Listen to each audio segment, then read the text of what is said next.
미드나잇 인 파리. 서랍 속으로 들어간 미드나잇 인 파리. 잘 만든 상업 영화는 적당히 문학적인 코드를 장면 곳곳에 배치함으로써 스크린 앞에 앉은 대중에게 모종의 안도감을 준다. 이처럼 키치화된 영화는 관객의 귀에 이런 식으로 아첨한다. 이게 무언지 알고 있지요? 당신 참 똑똑합니다. 가령 미드나잇 인 파리의 초반부 피츠제럴드와 그의 파트너 젤다의 등장신에서 그들이 누구인지 알고 있는 관객의 탄성은 두 작가에 관해 알지 못하는 옆자리 관객을 얼마간 무안하게 한다. 최소한 그 영화가 상영되는 공간 내에서만큼은 두 미국 소설가에 관한 지식이 규범적 교양처럼 작동하게 된다. 배우 히들스턴이 자신이 피츠제럴드임을 밝히자 과거로 시간여행을 온 주인공이 믿을 수 없다는 표정을 짓는 인상적인 장면에서 몇몇 관객이 유독 큰 소리로 웃고 감탄한다면 우리는 쉽게 그 이유를 짐작할 만하다. 이 영화는 교양 있다. 그걸 알아본 나도 교양 있다. 미드나잇 인 파리의 여러 인물들과 전반부 플롯은 구시대적으로 전형적이다. 남자 주인공 길을 매혹했던 여성은 셋이다. 최초로 등장하는 길의 약혼자 이네즈는 극중 파리 여행의 동행이다. 여행지에 도착하자마자 이 커플이 겪는 불화는 문학을 사랑하는 순박한 남성과 돈만 밝히는 관능적 여성이라는 구도하에 격화된다. 길은 값비싼 가구와 장신구에 끌리는 이네즈를 이해하지 못하고 이네즈는 시나리오 작가라는 본업을 제쳐두고 소설가가 되겠다는 길을 책상물림 취급한다. 사실 두 연인의 가치관이 너무나도 동떨어져 있기에 관객은 대체 그들이 무슨 생각으로 결혼까지 약속했는지 짐작하기 어렵다. 둘은 약혼했으나 사사건건 대립한다. 결국 길과의 관계가 소원해지는 과정에서 이네즈는 다른 남자를 만나 밀회를 즐긴다. 이네즈가 예술의 무지한, 속된 현실의 현현이라면 두 번째 여성 아드리아나는 문학적 낭만성을 상징한다. 특히 이 영화가 겨냥하는 낭만성은 과거라는 시간과 연관되어 있다. 아드리아나가 지닌 19세기적인 머리띠와 파이프 담배, 너무 늦게 태어났다며 지난 시대를 낭만화하는 태도 등은 문학의 감수성이 과거를 얼마나 편애하는지 잘 보여준다. 문학이 과거에 끌리듯 길은 아드리아나에게 끌린다. 하지만 이 알레고리적 관계가 행복한 결말에 이르지 못하는 까닭은 21세기를 사는 길이 20세기에 매혹된 것처럼 20세기를 사는 아드리아나의 욕망은 19세기를 향하기 때문이다. 이어지는 길의 깨달음은 명료하다. 실제하는 것은 아름다운 과거가 아니라 과거에 연연하는 감수성이라는 사실. 과거를 낭만화하지 말라는 메시지가 참신할 리는 없다.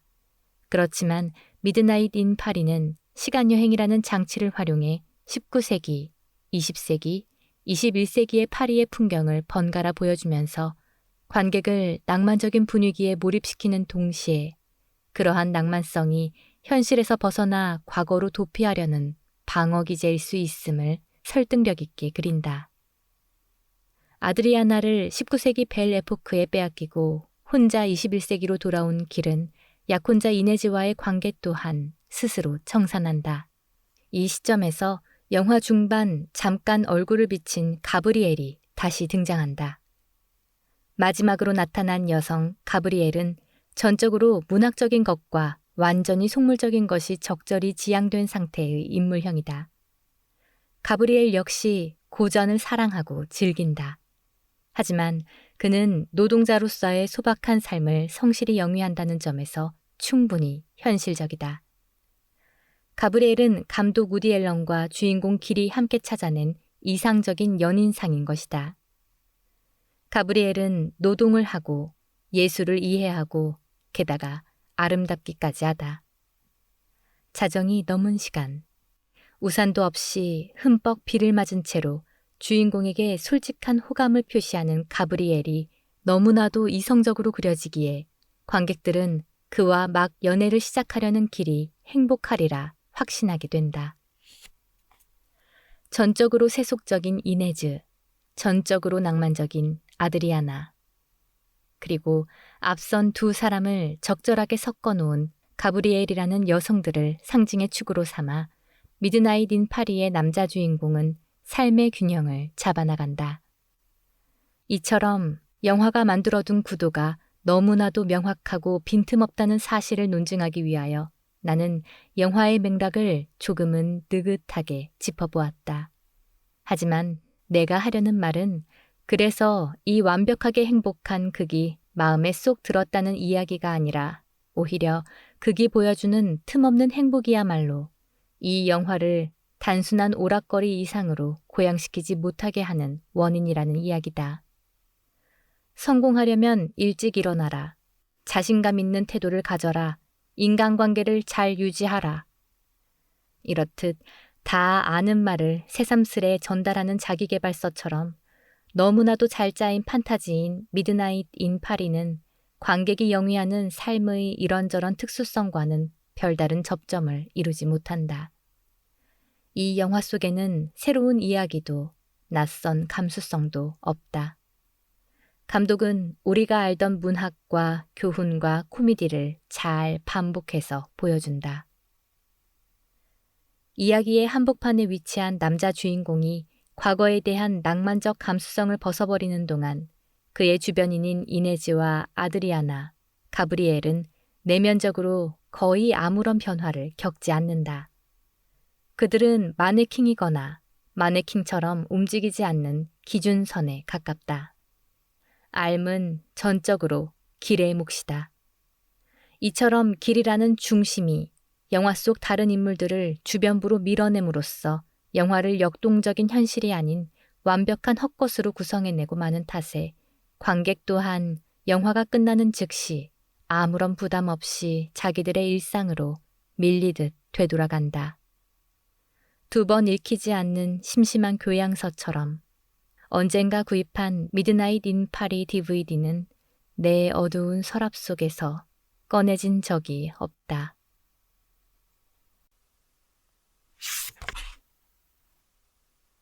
성난 사람들, 화 권하는 사회.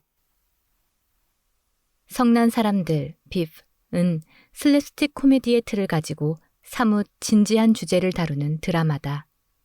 주차장에서의 사소한 시비 끝에 죽도록 상대방을 증오하게 된 데니와 에이미는 서로의 존재를 계기 삼아 오랜 기간 묵혀둔 분노를 표출하기 시작한다.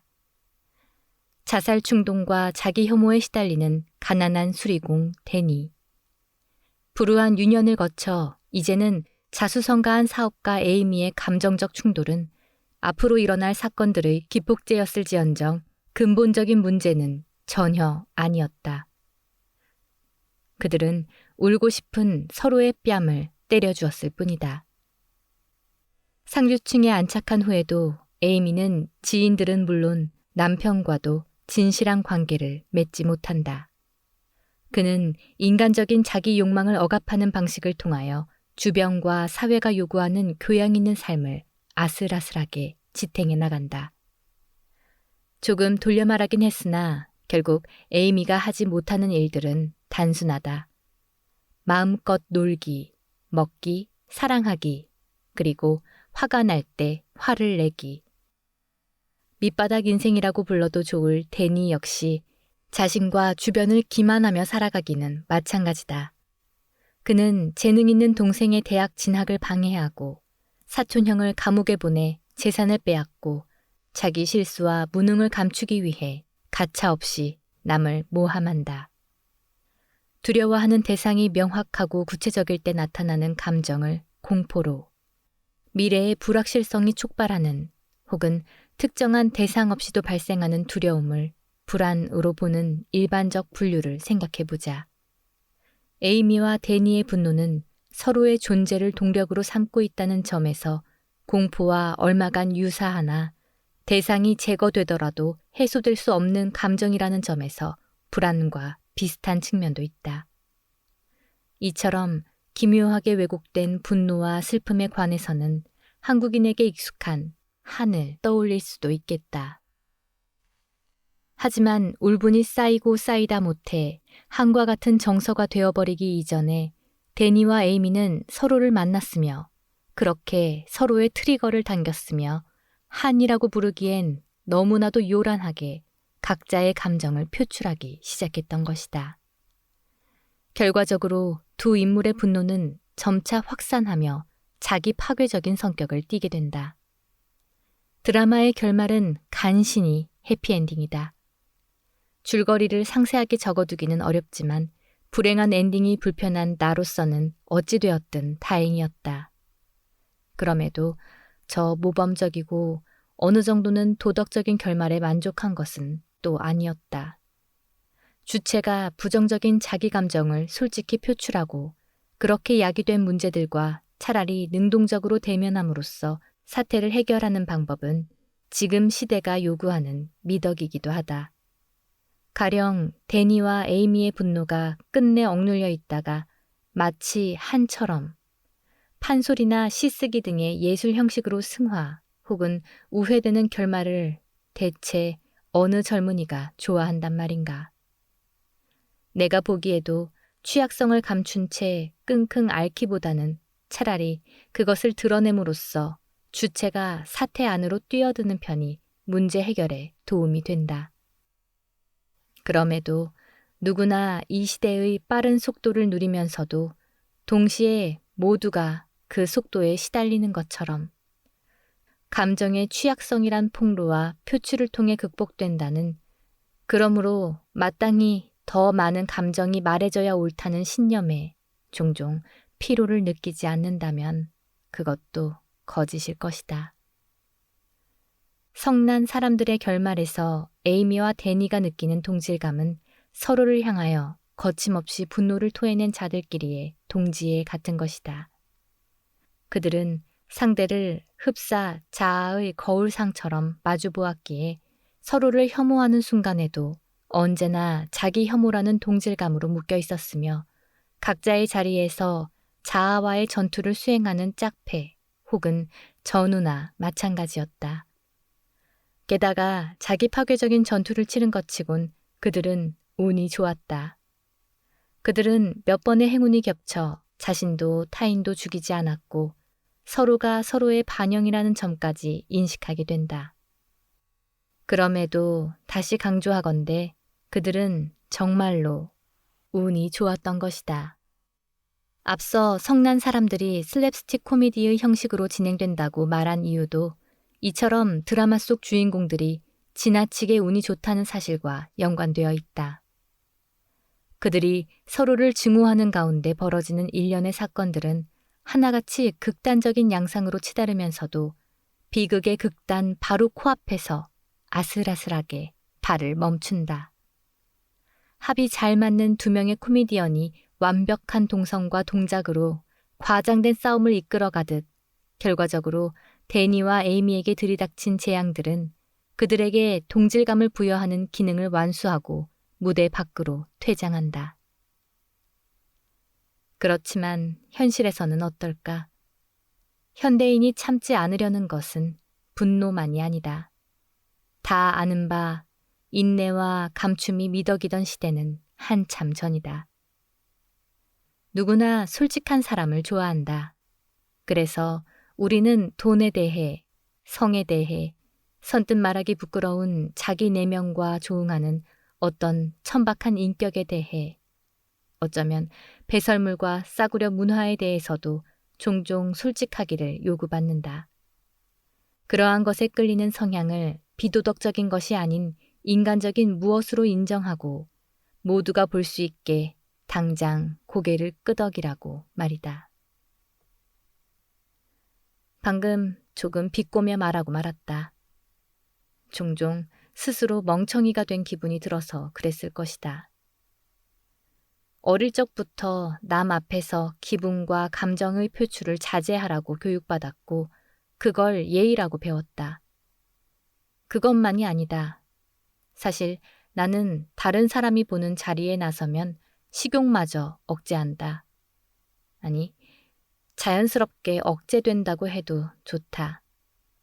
아내와 단둘이 먹을 때에 비하면 3분의 1만큼도 못 먹으니 사정을 모르는 사람은 다들 내가 소식한다고 알고 있다.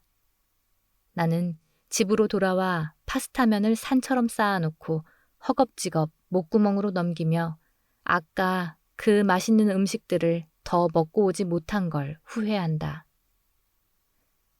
매번 똑같다.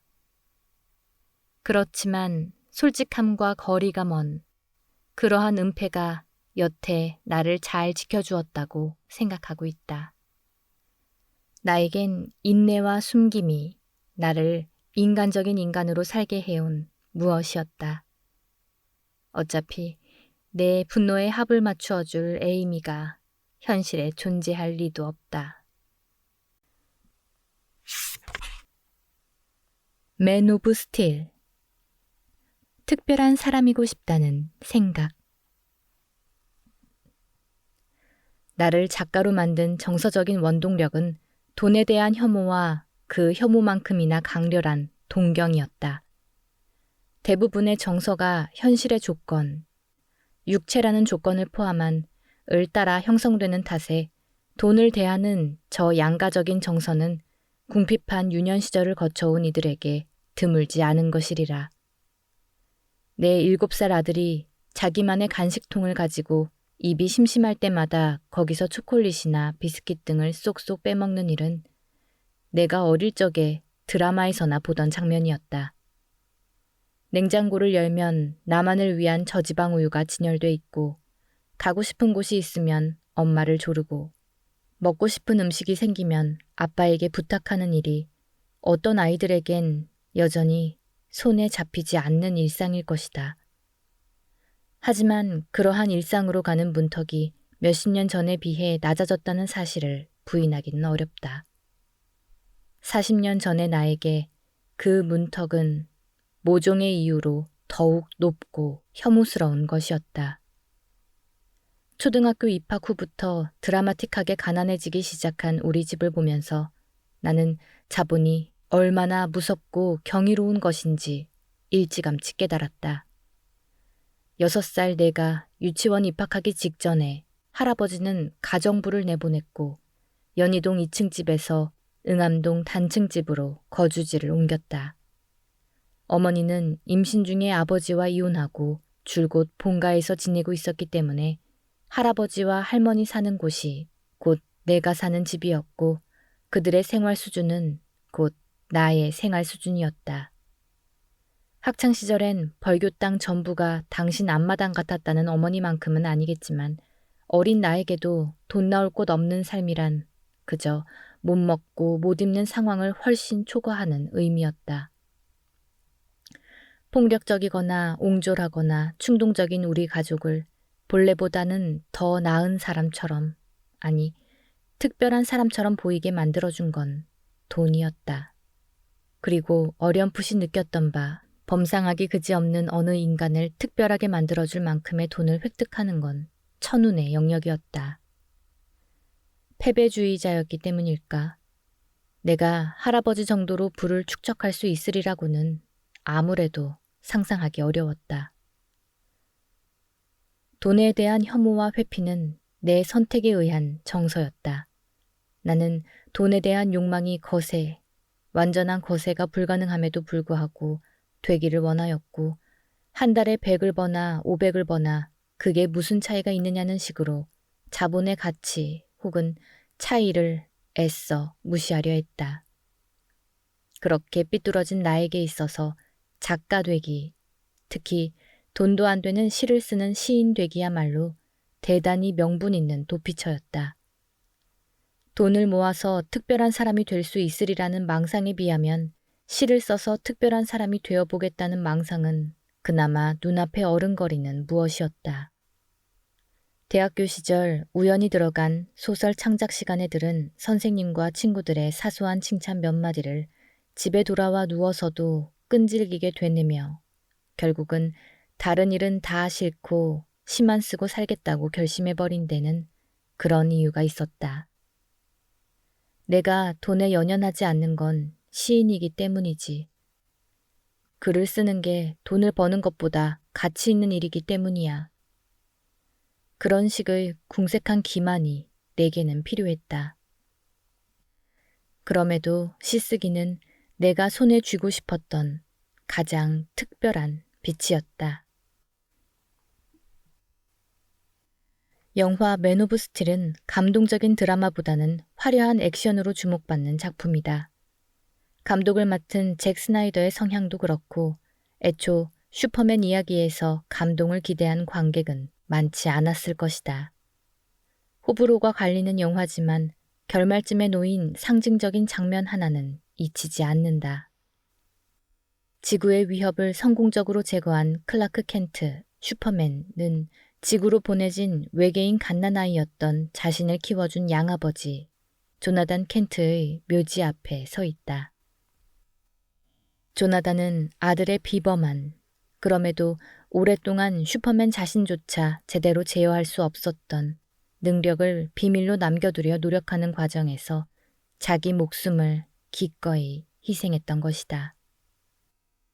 이때 묘지 앞에 선 클라크를 비추던 화면이 문득 짧은 회상신으로 전환된다. 거기에는 저물녘에 농장 일을 하는 젊은 켄트 부부가 있고 10살이 채 안 되어 보이는 어린 클라크, 슈퍼맨이 농장 언덕을 뛰어다니는 모습이 담긴다. 이때에도 클라크는 빨간 천을 제 어깨에 어설프게 두르고 놀고 있는데 이는 당연히 그가 앞으로 어떤 사람이 될지를 드러내는 장치다. 나의 시선과 마음을 사로잡은 것은 저 빨간 망토라는 상징이 아니라 빨간 망토에 어린 클라크를 하염없이 바라보던 양아버지 조나단 켄트의 표정이었다. 얼굴 여기저기에 기름때를 묻히며 트랙터를 수리 중인 조나단은 누가 보더라도 지극히 평범한 삶을 살아온 남자다. 그가 일손을 멈추고 언덕 위에서 노는 아들을 올려다보는 순간 카메라는 눈부신 석양과 어린 슈퍼맨을 겹쳐두는 방식으로 장면을 구성한다. 이처럼 클라크가 슈퍼맨이 되기 훨씬 전부터 조나단에게 아들 클라크는 눈부시게 빛나는 보물이었다. 위 마지막 문장을 내 의도를 강조해 다시 써보자. 평범하게 살아온 조나단에게 우주선을 타고 도착한 아들 클라크는 눈부시게 빛나는 보물이었다. 혹자는 양아버지 조나단이 아들의 비밀을 지키려 자기 목숨을 버리는 장면에 개연성이 부족하다고 평한다. 그럴 수도 있고 아닐 수도 있다. 내가 보기에 조나단은 클라크라는 저 특별하고 사랑스러운 빛을 어떻게든 지켜야 했을 것이다. 어떤 빛은 사소한 계기로 어느 평범한 인간을 매혹하기도 한다. 그리고 그 사소하지만 소중한 빛이 그의 삶 속에서 가장 중요한 가치로 승인되는 사건은 얼마든지 가능하다.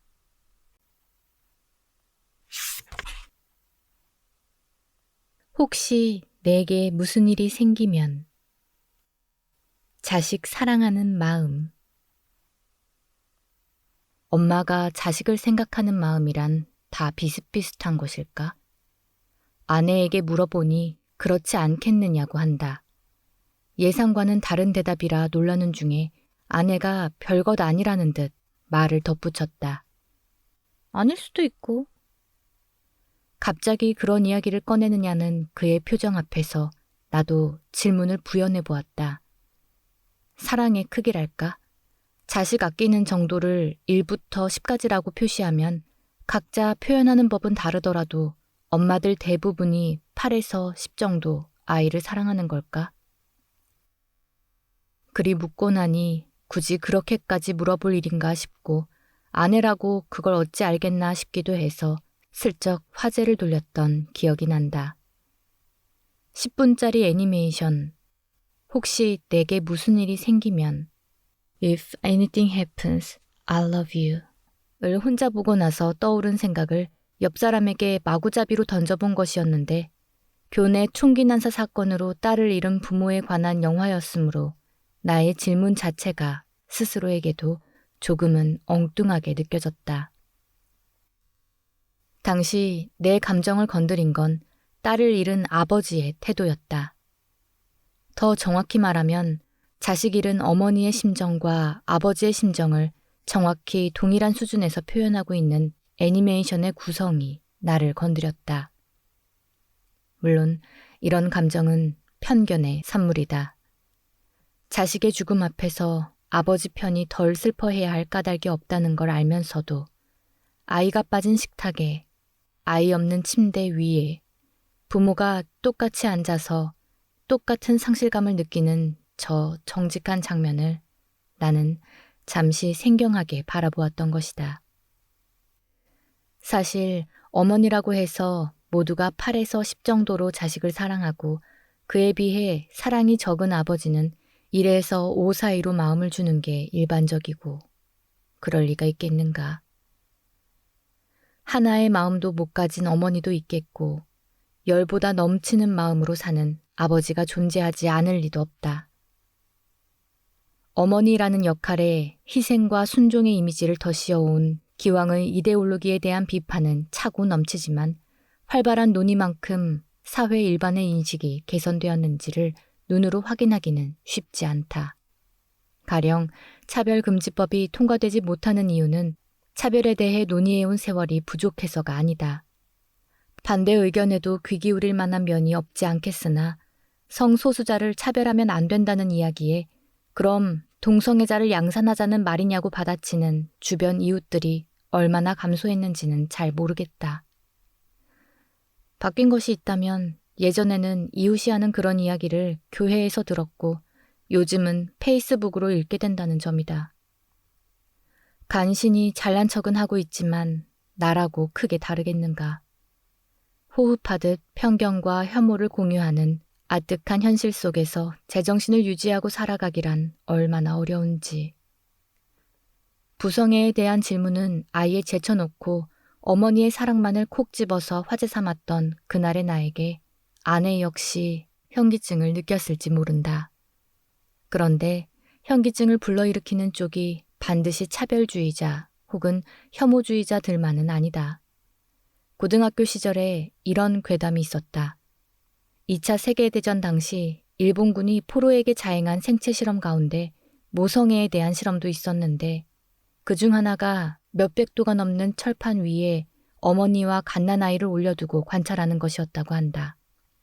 이때 어머니 가운데 열의 9은 뜨거움을 견디지 못해 자기 아이를 발바닥에 깔고 선다는 게 괴담의 내용이었다. 나를 충격에 빠뜨린 건 진실인지 아닌지도 모를 그 일화의 잔혹함 자체가 아니라 특히 모성애라는 신화를 깨뜨리기 위하여 어찌되었든 그토록 극단적인 상황을 그려낸 누군가의 머릿속이었다. 모성을 올려치기 위해 자식 대신 죽어간 어머니의 이야기를 꺼내는 일만큼이나 모성을 깎아내리겠다고 자식을 죽인 어머니의 사례를 드는 것도 천박하기는 마찬가지다.